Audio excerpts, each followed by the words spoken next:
देख रहे हैं इंडिया पब्लिक खबर और मैं हूं आपके साथ अर्जिता।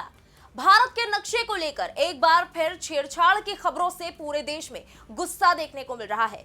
जम्मू कश्मीर और अक्साई चीन के इलाके वाले हिस्से को देश के नक्शे से ही गायब कर दिया गया है।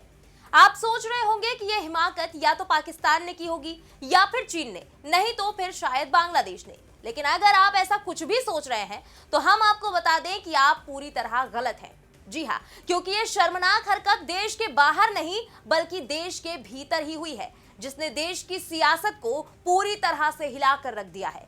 क्योंकि ये नक्शा कहीं और नहीं बल्कि लगभग 70 सालों तक देश की सत्ता पर काबिज रही कांग्रेस के पोस्टर में छपा हुआ था, जिसके बाद से बवाल तेज हो गया है और एक नया सियासी भूचाल खड़ा हो गया है।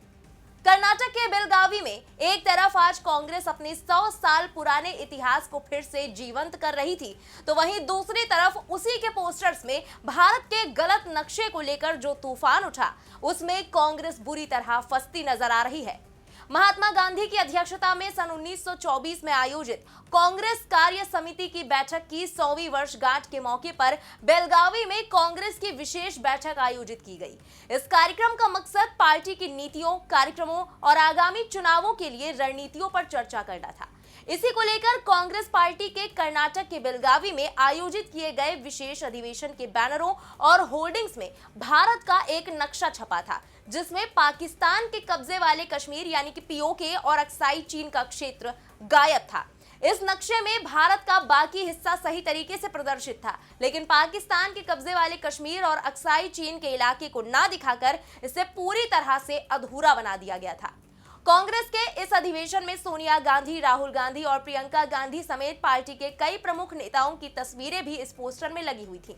इसके बाद से न सिर्फ बीजेपी बल्कि बीजेपी की कई साथी पार्टियों ने भी कांग्रेस पर पाकिस्तानी कनेक्शन का इल्जाम लगा डाला। तो चलिए देखते हैं इस मामले पर किसने क्या कुछ कहा।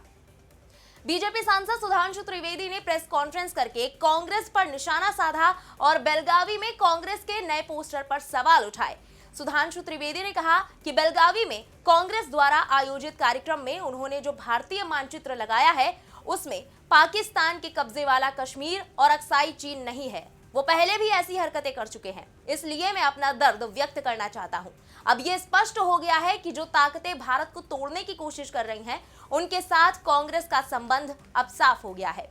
साथ ही उन्होंने 24 अक्टूबर को कांग्रेस की साथी पार्टी डीएमके के ट्वीट, सितंबर 2022 में शशि थरूर द्वारा कांग्रेस से अध्यक्ष पद की दावेदारी के लिए जारी किए गए उनके मैनिफेस्टो और 2020 में राहुल गांधी के ट्वीट में भी भारत के नक्शे से छेड़छाड़ के सबूत पेश किए।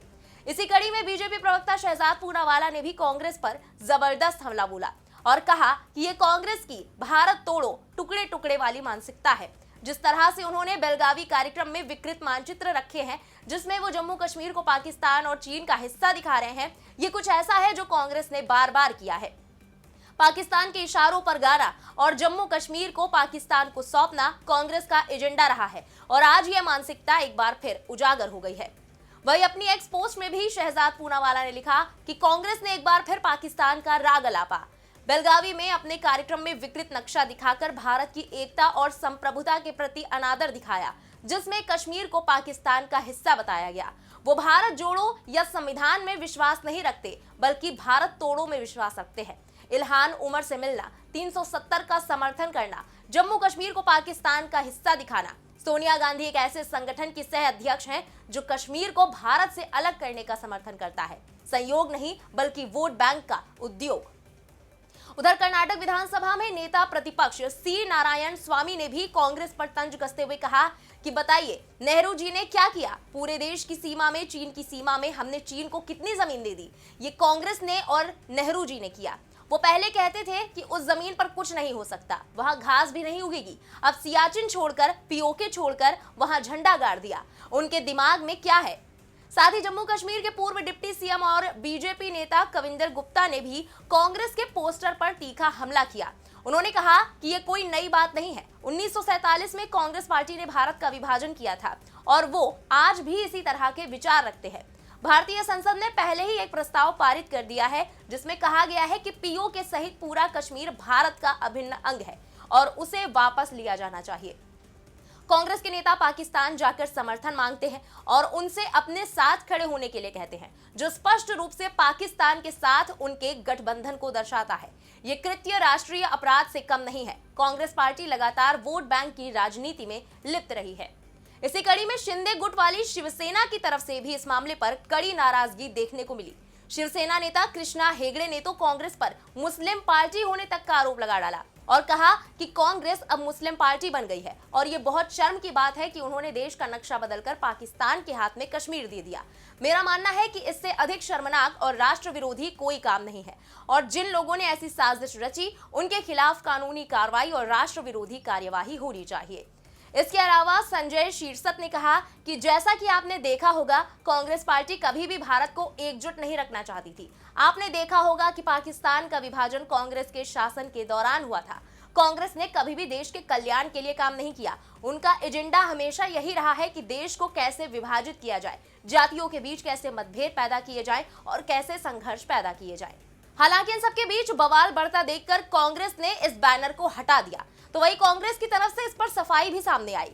कांग्रेस के एमएलए नागराज यादव ने कहा कि ये कांग्रेस का आधिकारिक बैनर नहीं है, ये कुछ फॉलोअर्स के द्वारा लगाए गए हैं। अगर कुछ शुभचिंतक या फॉलोअर्स नेताओं का स्वागत करने के लिए बैनर लगाते हैं तो वो सरकार से सलाह नहीं लेते। साथ ही जेकेपीसीसी के मुख्य प्रवक्ता रविंद्र शर्मा ने उल्टा बीजेपी पर ही आरोप मढ़ते हुए कहा कि ये अशांति और ध्यान भटकाने की बीजेपी की एक और रणनीति है। जम्मू एवं कश्मीर और पीओके हमेशा से भारत का अभिन्न अंग रहा है और रहेगा। इस तरह के बयान देकर उनका उद्देश्य ध्यान भटकाना है। इन सबके बीच बीजेपी की तरफ से इस मुद्दे पर प्रदर्शन का भी ऐलान कर दिया गया है। कर्नाटक बीजेपी के प्रदेश अध्यक्ष BY विजयेंद्र ने इसकी जानकारी देते हुए कहा कि पहले कांग्रेस ने भारत का कथित विकृत नक्शा पेश किया, फिर मीडिया में आने के बाद उन्होंने इस पर सफाई दी, लेकिन ये तथ्य कांग्रेस पार्टी की मानसिकता को दर्शाता है। न केवल कर्नाटक में बल्कि पूरे देश में कांग्रेस ने जानबूझकर इस भारतीय मानचित्र का इस्तेमाल किया है। ये उनकी मानसिकता को दर्शाता है। इसलिए कल यानी 27 दिसंबर को बीजेपी और हमारे सभी विधायक विधानसभा में गांधी प्रतिमा के सामने विरोध प्रदर्शन करेंगे। यहाँ बड़ी बात यह है कि इससे पहले भी कई मौकों पर पाकिस्तान की तरफ से भी कांग्रेस की सीधे सीधे तौर पर तारीफ करी जाती हुई देखी गई है। हाल ही में जब प्रियंका गांधी संसद में फिलिस्तीन वाला बैग लेकर पहुंची थी, जिस पर देश में खूब बवाल भी हुआ था, तो वहीं पाकिस्तान के पूर्व मंत्री फवाद चौधरी ने एक्स पर पोस्ट में प्रियंका की तारीफ की और खूब आभार व्यक्त किया। उन्होंने लिखा था कि जवाहरलाल नेहरू जैसे महान स्वतंत्रता सेनानी की पोती से हम और क्या उम्मीद कर सकते हैं। उन्होंने लिखा कि प्रियंका गांधी ने विरोधियों के सामने डटकर मुकाबला किया है। ये शर्म की बात है कि आज तक किसी पाकिस्तानी सांसद ने ऐसी हिम्मत नहीं दिखाई। और तो और इससे पहले भी जम्मू कश्मीर चुनाव के दौरान पाकिस्तान के रक्षा मंत्री ख्वाजा आसिफ ने बातों बातों में इशारा किया था कि कांग्रेस नेशनल कॉन्फ्रेंस और पाकिस्तान की सोच आर्टिकल 370 को लेकर मिलती है, जिसके बाद देश की सियासत उस वक्त भी काफी गर्मा गई थी। तो वहीं अब देश के नक्शे से ही जम्मू कश्मीर और अक्साई चीन का हिस्सा गायब कर देना कई तरह के सवाल खड़े करता है। बहरहाल बेलगावी में आज से कांग्रेस का 2 दिन चलने वाला अधिवेशन शुरू हो चुका है। यह अधिवेशन 1924 में हुए कांग्रेस के 39वें अधिवेशन के 100 साल पूरे होने के मौके पर रखा गया है। 26 और 27 दिसंबर 1924 को बेलगावी में ही कांग्रेस का 2 दिवसीय अधिवेशन हुआ था। यह पहला और आखिरी अधिवेशन था जिसकी अध्यक्षता खुद महात्मा गांधी ने की थी। इसी अधिवेशन में उन्हें पार्टी का अध्यक्ष भी चुना गया था। ऐसे में अब देश के गलत नक्शे को लेकर बीजेपी ने पूरी तरह से कांग्रेस को रडार पर ले लिया है, जिसके चलते बीते काफी वक्त से अंबेडकर मुद्दे को लेकर समूचे विपक्ष के निशाने पर चल रही बीजेपी को बड़ा मौका हाथ लग गया है। फिलहाल इस पूरे मुद्दे पर आपका क्या कहना है, कमेंट में लिखकर जरूर बताएं। बने रहे इंडिया पब्लिक खबर के साथ। हमारे YouTube चैनल को सब्सक्राइब करें, बेल आइकन दबाना बिल्कुल ना भूलें।